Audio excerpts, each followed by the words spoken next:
우리가 감사하며 산다는 것은 참 행복한 일입니다. 그리고 감사하며 사는 것은 복된 일입니다. 하나님 앞에 감사하며 살아가는 것, 그것이 하나님이 우리에게 기대하고 원하시는 삶이기도 하기 때문에 그렇습니다. 우리는 살아가면서 어떤 양태로든 갈등을 경험하고 살아갑니다. 개인과 개인 간의 갈등이든, 아니면 어떤 집단 간의 갈등이든, 아니면 나라와 나라 사이의 갈등이든, 그 갈등을 경험하면서 살아가고 있다 하는 거죠. 그런데 이런 갈등의 문제 속에 우리가 개인적인 문제인 경우에는 그 문제를 쉽게 해결할 수 있을 겁니다. 물론 쉽지는 않겠죠. 그러나 욕심이 개입되고 또 인간의 이기적인 생각이 자리했을 경우에 갈등이 일어나니까 그것을 내려놓기 전에는 갈등이 쉬 가라앉지는 않습니다. 그런데 어떤 경우에는 그 갈등을 하나님이 개입하시지 않으면 해결이 안 되는 갈등이 있습니다. 그게 무엇인가 하면 바로 진리의 문제이기도 합니다.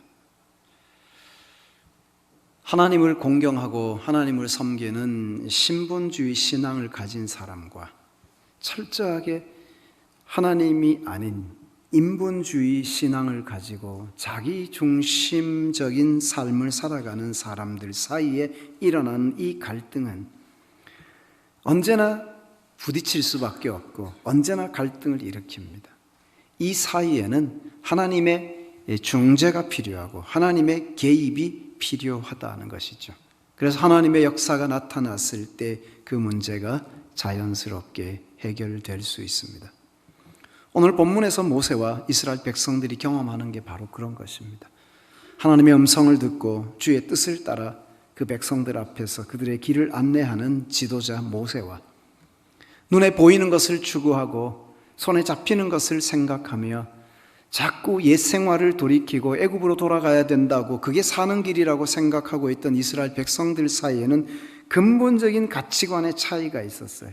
이것은 단순한 가치관의 차이를 넘어서 신앙의 문제, 인본주의 신앙과 신본주의 신앙의 차이라는 거죠. 이건 하늘과 땅의 차이라고 말할 수도 있을 것입니다. 이런 경우에는 하나님이 중재자가 되셔서 하나님이 개입하지 않고는 해결되는 법이 없습니다. 교회 안에도 가끔씩 이런 문제들이 있죠.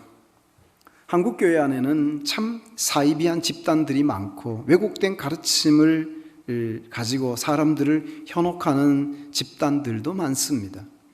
우리가 이런 부분들을 잘 분별하고 잘 확인하지 못하면 나도 모르는 사이에 점점점 끌려 들어가기가 쉽다 하는 거죠.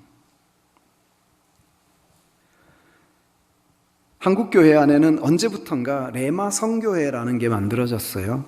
이 레마라는 말을 굉장히 오해를 많이 했어요. 레마 성교회라는 게 생겨났는데 그 주장들이 굉장히 왜곡되어 있었어요. 그래서 1992년도에 대한예수교 장로회 통합측 교단에서 레마 성교회를 이단으로 규정했어요. 그리고 대한예수교 장로회 고신이라고 하는 보수적인 저 부산 경남을 중심으로 있는 이 교단에서는 불건전한 집단, 교류를 금한다 이렇게 평가를 내렸어요.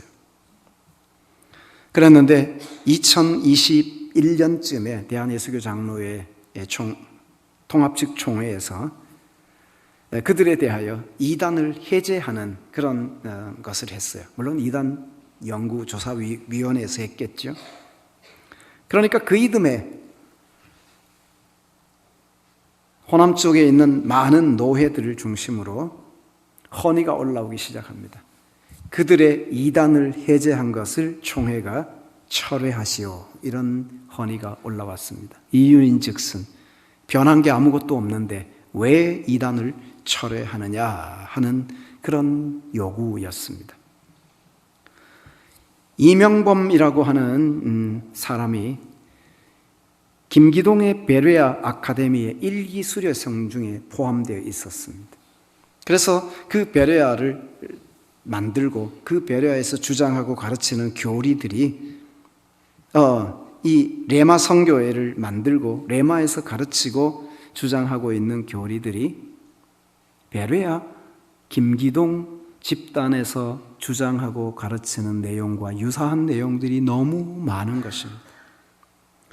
여러분들이 오늘 설교가 끝나고 집에 돌아가서 레마 성교회가 뭔지를 인터넷에 검색을 해서 한번 쭉 읽어보시면 좋을 것 같습니다.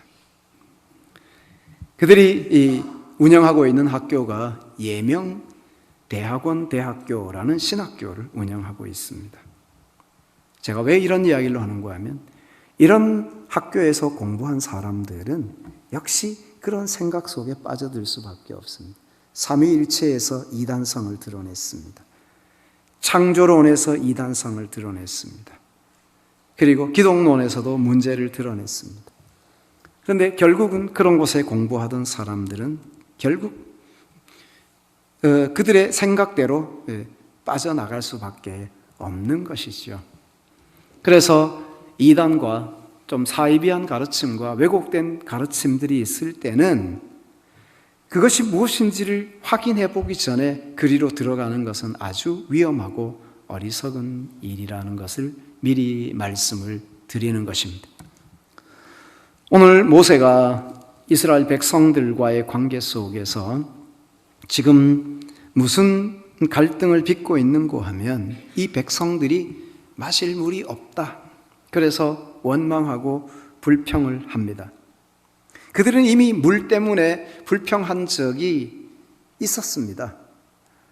먹을 양식이 없다고 원망하고 불평하고 이번에는 마실 물이 없다고 불평하고 원망했는데 그들이 르비딤에 이르렀을 때 똑같은 현상을, 똑같은 반응을 또 드러내고 있는 것을 확인할 수가 있다 하는 것이죠. 이 백성들이 마실 물이 없을 때 그곳에서 하나님 앞에 나와서 원망하는데 그 원망이 모세와 아론을 향하고 있었습니다. 여기서 모세와 백성들 간의 갈등이 일어나는데 이 갈등의 원인이 무엇이냐? 그죠? 그것은 믿는 것의 차이였어요. 그들의 신앙의 차이였다는 것이죠. 하나님의 말씀을 듣고 하나님을 신뢰하고 전적으로 하나님을 향하는 신앙과 그리고 눈에 보이는 것과 손에 잡히는 것들을 추구하는 인본주의적인 신앙의 차이라는 거죠.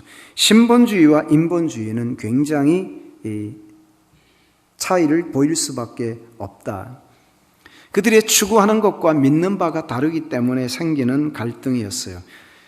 애굽에서 나온 이스라엘 백성들이 늘 불평할 때마다 입에 달고 살았던 말이 있어요. 애굽으로 돌아가자 이거예요. 애굽이 좋았다. 아, 옛날이요. 그들은 옛날을 생각해요.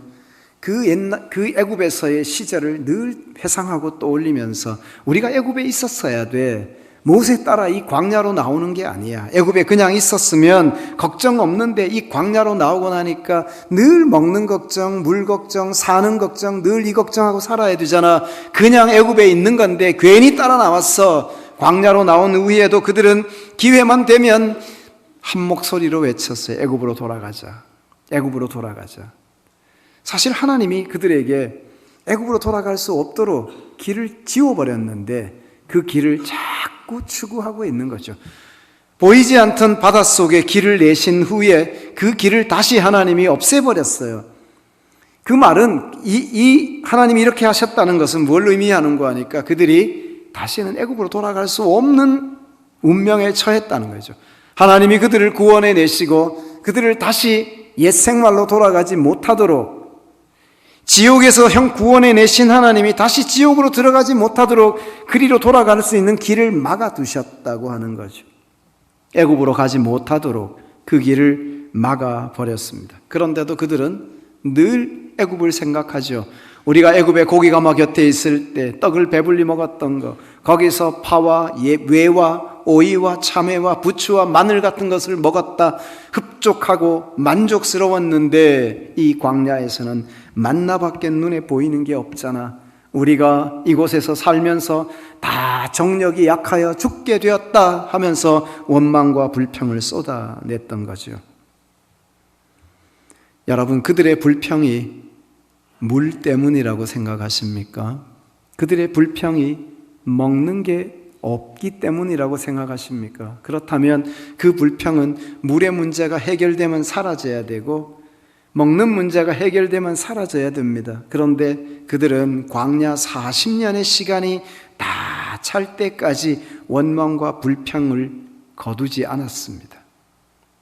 그들에게 원망과 불평은 계속되고 있었다는 거예요. 무엇 때문에 그런 일들이 발생하느냐 하는 거죠. 근본적인 문제예요. 출애굽 자체를 거부하고 있어요. 하나님이 애굽에서 그들을 구해내낸 것 자체를 거절하고 있어요. 이걸 받아들이지 않는 거예요. 하나님의 은혜가 자신들에게 임했고 하나님의 능력이 자신들에게 임해서 구원이 일어났고 그 구원의 은혜가 자신들에게 있어서 이 광야까지 왔다고 하는 것, 그리고 하나님이 은혜로 그들을 구원하실 뿐만 아니라 이끄시고 약속하신 가나안 땅으로 인도해 가고 계신다는 사실까지도 부인하는 거예요. 하나님을 용납하고 인정하고 받아들이지 않고 있는 이들의 모습을 볼 수 있다 하는 것입니다.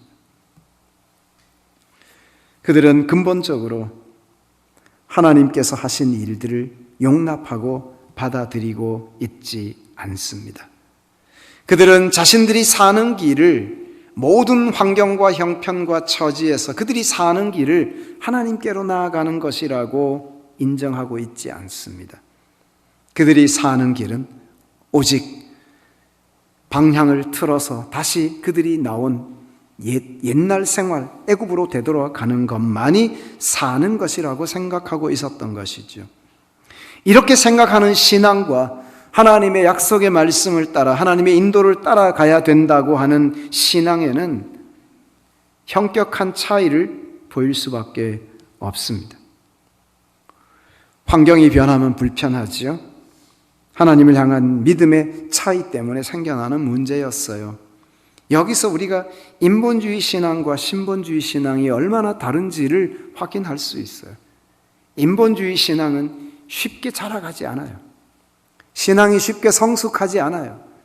오래 믿었다고 신앙이 변하느냐? 아니요. 오래 믿었기 때문에 신앙이 좋아지느냐? 그렇지 않아요. 인본주의 신앙은 성숙하는 게 굉장히 힘든 신앙이에요. 이들이 광야에서 40년이 지나고 난 다음에도 출애굽했을 초창기의 모습과 별반 다르지 않는 모습을 보이는 것을 우리가 성경에서 읽을 수가 있어요. 민수기에서 읽을 수 있고요. 신명기를 읽으면서 또 스스로 깨달을 수가 있어요. 그런데 인본주의 신앙을 가진 자들과 신본주의 신앙을 가진 자들이 함께 한 공간 안에서 한 공동체 안에 있을 때 누가 이기느냐 하는 거죠. 인본주의 신앙을 가진 사람들이 이겨요. 인간적인 신앙을 가진 사람들이 항상 이겨요. 왜냐하면 신본주의 신앙을 가진 사람들을 보면 바보 같거든요. 세상도 모르는 사람 같고 세상 물정도 모르고 도무지 저렇게 살아가지고 어떻게 세상에서 살아갈 수 있고 성공할 수 있을까 싶을 만큼 순진난만한 사람들이거든요. 언제나 인본주의 신앙을 가진 사람이 이길 수밖에 없어요. 승리하게 되어 있어요. 이렇게 세상의 구조 자체가 이렇게 되어 있는데 끝까지 가면 누가 이기느냐 하면 신본주의 신앙을 가진 사람들이 이겨요. 왜냐하면 이 인본주의 신앙을 가진 사람과 신본주의 신앙을 가진 사람 사이에 문제는 스스로 해결을 못해요. 그래서 누가 개입을 하셔야 되느냐 하니까 전능하신 하나님이 개입하셔야만 해결이 돼요. 그래서 하나님이 개입하셔서 궁극적인 승리를, 믿음의 사람이 궁극적인 승리를 얻도록 하신다는 거예요. 이 과정을 보여주는 것이 오늘 출애굽기 17장에서 우리가 읽고 있는 말씀이에요. 백성들이 이미 마라에서 물을 경험했죠. 엘림에서 물을 경험했죠. 르비딤에 이르렀었는데 또 물이 없으니까 또 똑같은 반응을 또 보여요. 마라에서도 해결해 주셨고 엘림으로 이끄셔서 그들이 마시고도 남을 만한 물이 있도록 그곳에서 살도록 만들어 주셨고, 다시 르비딤에 이끌었는데 르비딤에 오니까 반석 외에 보이지 않고 물이 없으니까 또 똑같은 반응을 보여요. 전에 하나님이 함께 하셨던 것을 경험했다면, 믿음으로 싸워서 승리하는 경험을 했다면, 믿음으로 그 문제를 해결한 경험이 있으니까 여기서 이 문제도 극복하고 나갈 텐데, 믿음으로 그 문제를 해결한 것이 아니라 그들이 한 것은 원망과 불평밖에 없고, 그 문제를 해결한 것은 하나님이 모세를 통해서 해결해 주신 것이니까 그들이 한 건 따지고 보면 불평밖에 없어요. 한 게 없잖아요. 그런데도 하나님이 그들에게 은총을 베푸셔서, 긍휼을 베푸셔서 그들이 물을 마시고 살 수 있도록 길을 열어주시고 모든 것을 허락해 주셨던 거죠. 르비딤에 이르렀는데 똑같은 현상이 벌어집니다. 그래서 이 인본주의 신앙을 가진 백성들과 하나님의 말씀에 귀를 기울이며 살아야 하고 신본주의 신앙에 거할 수밖에 없는 모세 사이에 갈등이 일어납니다. 그런데 이들 사이에는 타협점을 찾을 수도 없고 해결책을 찾을 수도 없어요. 그래서 하나님이 그 사이를 개입하시는데, 하나님이 어떻게 개입하시는가 보면 오늘 성경에 이렇게 말하고 있어요. 여호와께서 모세에게 이르시되 백성 앞을 지나서 이스라엘 장로들을 데리고 나일강을 치던 내 지팡이를 손에 잡고 가라, 이렇게 말합니다. 무슨 지팡이를 잡으라고 하느냐니까 나일강을 치던 그 지팡이라고 굳이 이야기합니다. 모세가 손에 들고 있었고 이미 그 지팡이를 이용하고 있었으니까 그냥 네 손에 들고 있는 지팡이라고 말하면 되는데, 굳이 나일강을 치던 지팡이라고 표현하는 이유는 무엇인가 하면, 애굽에 있을 때 하나님이 열재앙의 첫 출발점이 나일강이었는데, 그 열재앙의 첫 시작점인 나일강을 그의 손에 들고 있던 그 지팡이로 쳤을 때 그 강이 피가 되는 일이 일어났죠. 그것을 필두로 해서 열재앙이 애굽에서 있었습니다. 하나님이 열재앙을 통해서 하나님의 백성 이스라엘을 애굽에서 구원해 내는데, 이것을 다시 뒤집어서 생각하면 그 열재앙은 애굽 사람들을 심판하는 거예요. 하나님이 애굽 왕 바로와 애굽이라는 나라를 심판하는 과정에 그 손에 들고 있던 그 지팡이를 이용했다고 하는 것이죠. 지금 이 순간에 하나님께서 이 지팡이를 들고 다시 이제 물을 내게 하시려는 시점에 이르렀어요. 애굽에서는 그 지팡이로 나일강을 쳤을 때 애굽 사람들이 마실 수 있는 물이 풍족하고 넘치는 나일강이 피가 되어서 그들이 마실 수 있는 물이 다 사라져 버렸죠. 그들은 물을 마실 수 없는 지경이 됐어요. 하나님이 애굽을 심판한 거죠. 심판의 지팡이예요. 그런데 하나님이 이 심판의 지팡이를 들고 그리고 백성들 앞으로 지나가라고 말을 하지요. 백성들에게 그 지팡이를 보여주라는 것입니다. 무슨 지팡이인가요?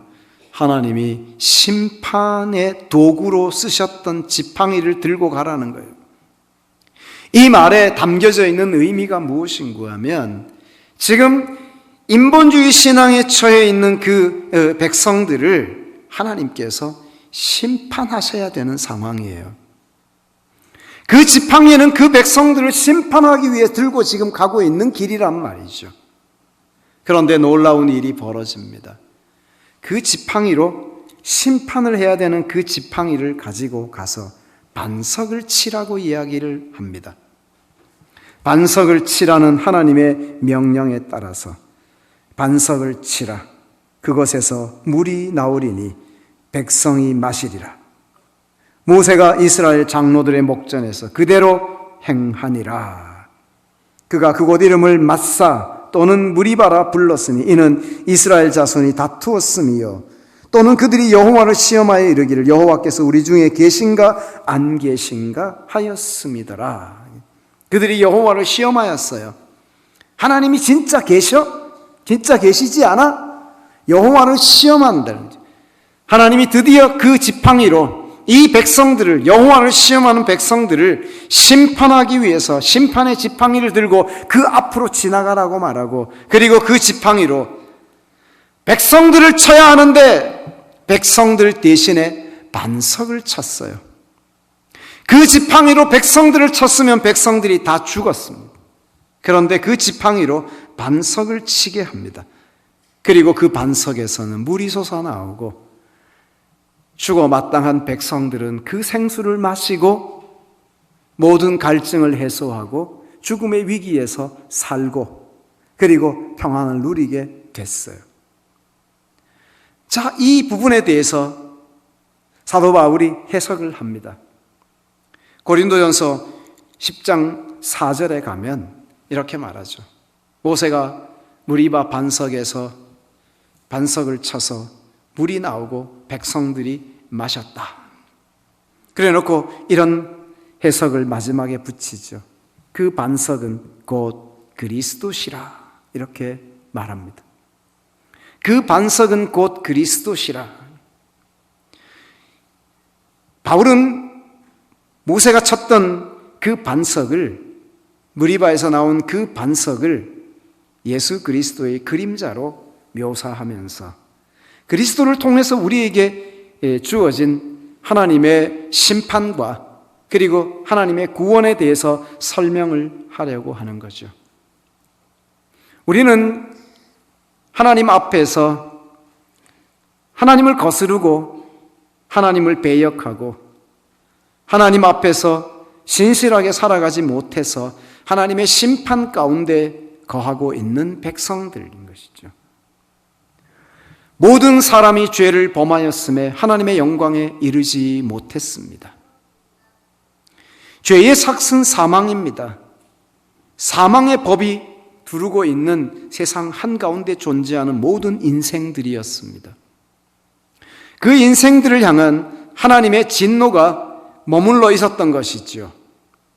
하나님의 진노가 이 세상에 머물러 있었는데 하나님께서 그 진노를 누구에게 쏟아 부으시는고 하니까 십자가 위에 그 아들을 못 박고 그 아들의 십자가 위에 세상에 있는 하나님의 진노와 심판을 받아서 멸망에 이르러야 될 죄인들을 향한 모든 진노를 그 십자가 위에 다 쏟아 부으셨습니다.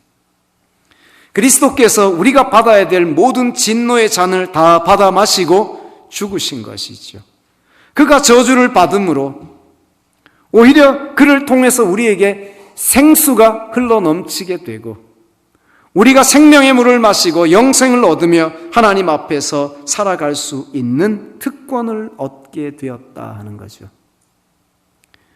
무리바에서 반석에서 물이 솟아난 것, 마사에서 반석에서 물이 솟아난 것, 저주를 받아야 될 백성들을 치지 않고 그 심판의 지팡이가 반석을 치면서 오히려 반석에서 물이 솟아나고 저주 대신 생명을 얻게 되는 그 백성들의 모습을 우리가 예수 그리스도의 십자가 앞에서 또 한 번 보게 된다는 거죠.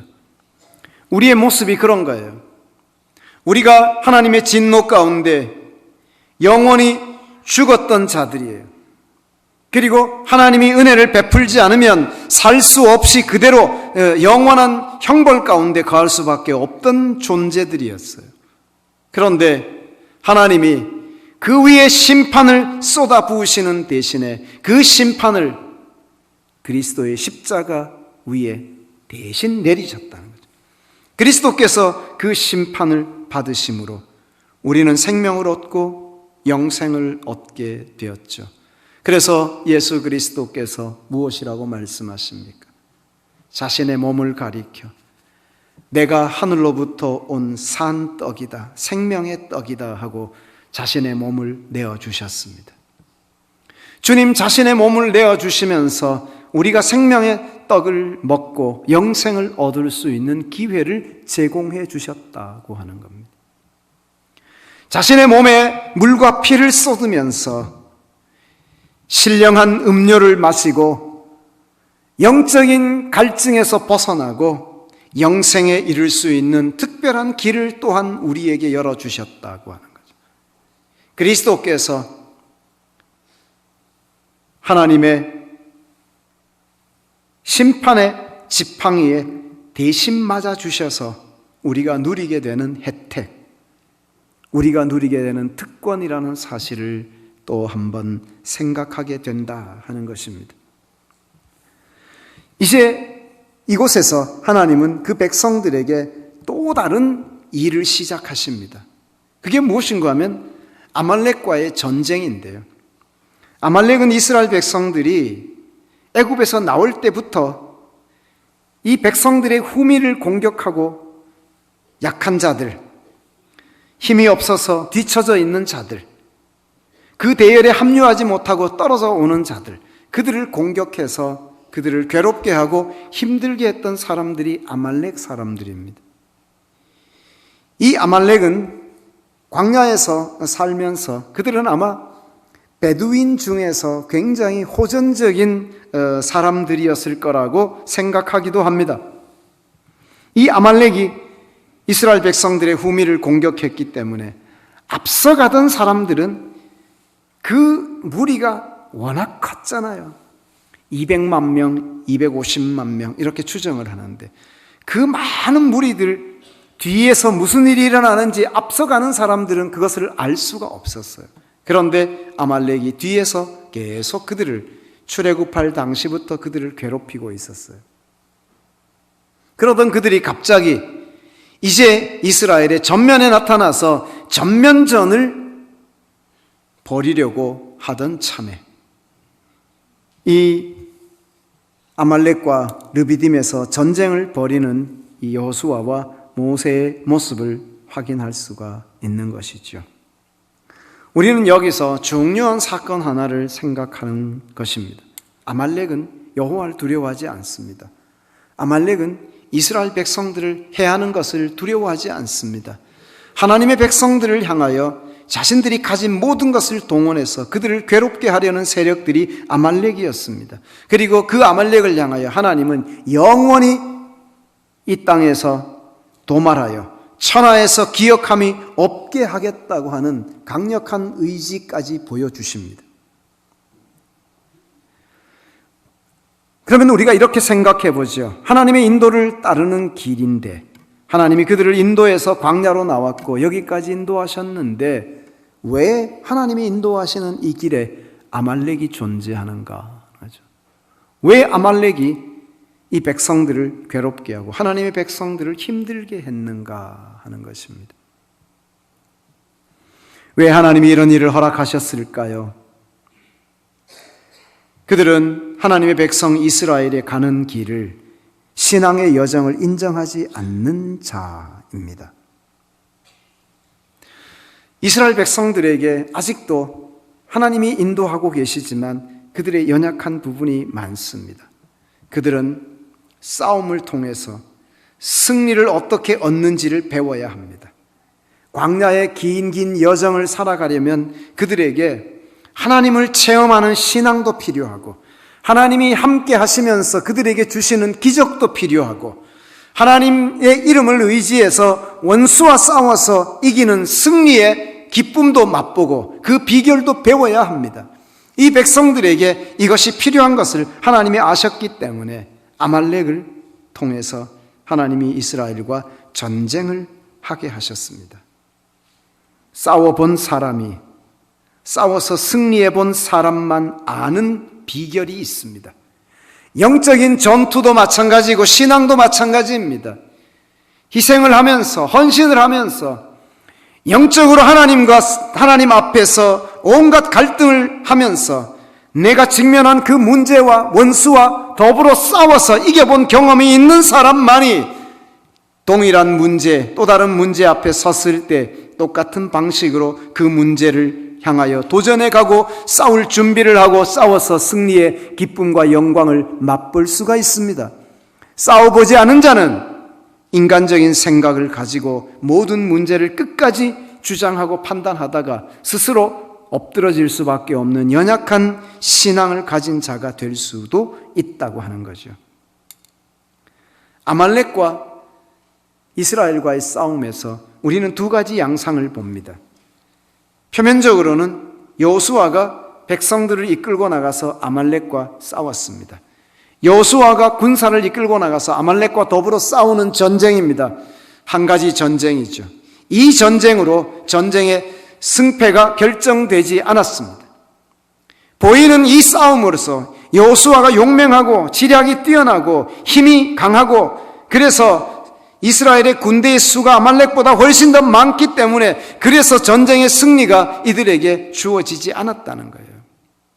이 전쟁에서 또 다른 싸움을 보게 되는데 그것은 영적인 전쟁입니다. 모세가 언덕 위에 올라가서 싸우는 이스라엘을 보면서 모세가 손을 들면, 기도하면 이스라엘이 이기고, 모세의 손이 내려오면 아말렉이 또 이깁니다. 그 모습을 보고 있던 아론과 훌이 모세의 손이 내려오면 이스라엘이 지니까 쫓아 올라가서 양편에서 그의 손을 붙잡고 들어 올렸더니 또 이스라엘이 이깁니다.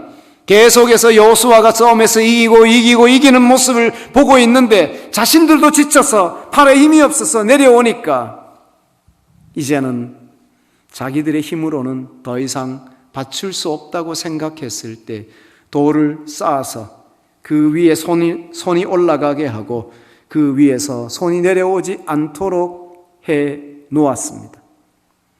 모세의 손이 내려오지 아니함으로 이스라엘 백성들이 해가 질 때까지 그 원수들을 쳐서 파하고 승리와 영광을 얻을 수가 있었습니다. 이 두 가지의 싸움은 아주 긴밀하게 연결되어 있습니다. 하나님의 나라를 위한 싸움은 영적인 싸움과 보이는 가시적인 육신의 싸움이 함께 어우러져 있다는 것입니다.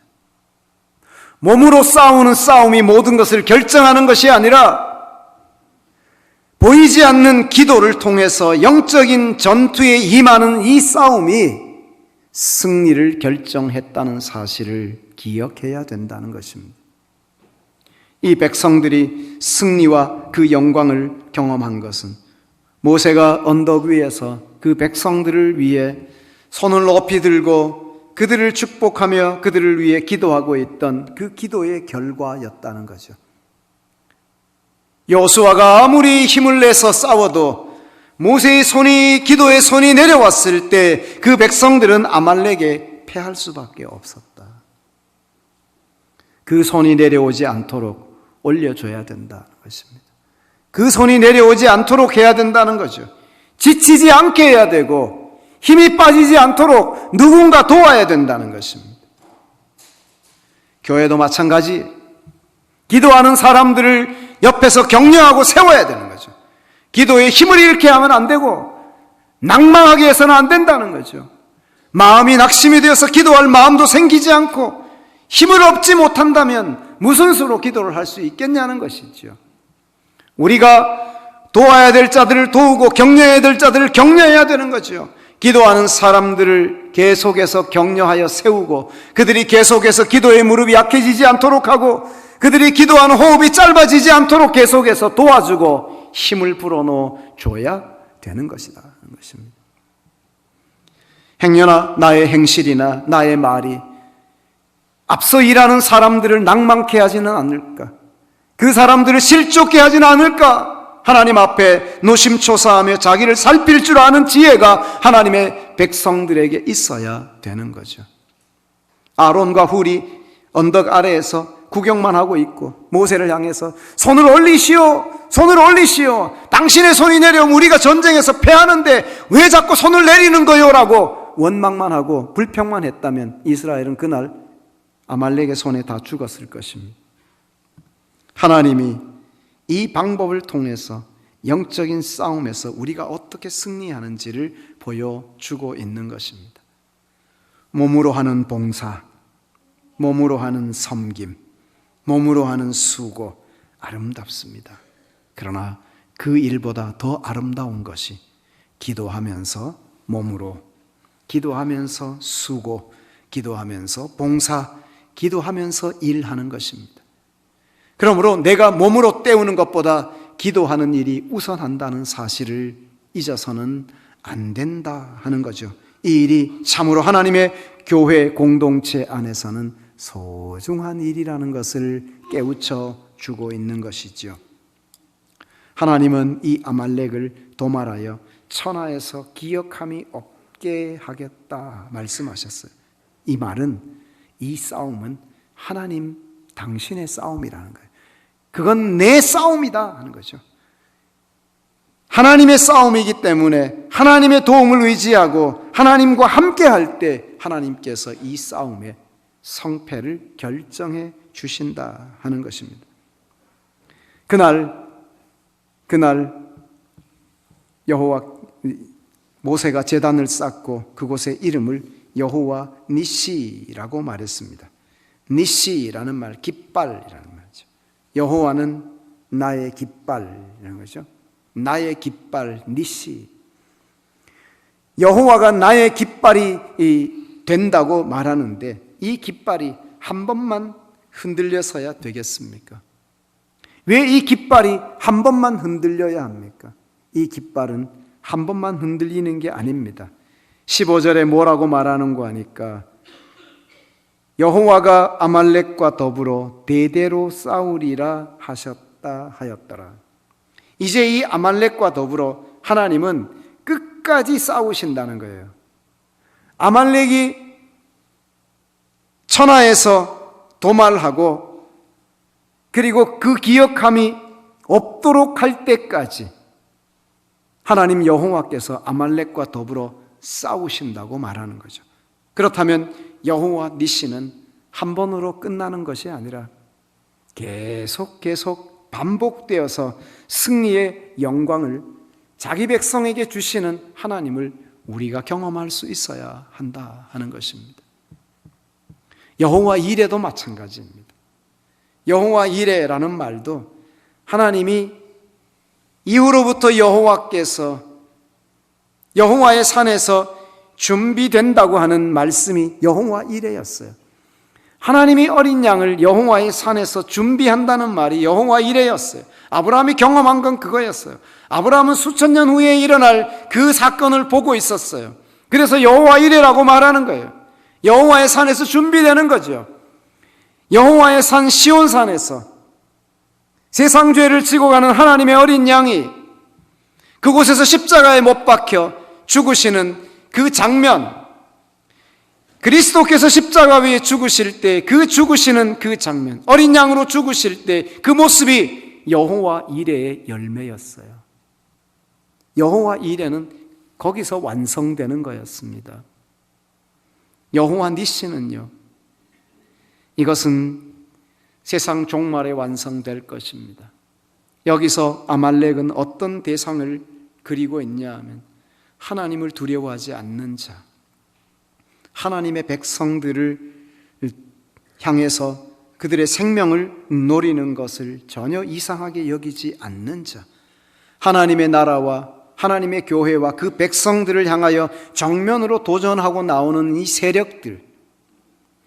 세력들은 결국 최후의 아마겟돈 전쟁에서 영원히 멸망하게 될 것입니다.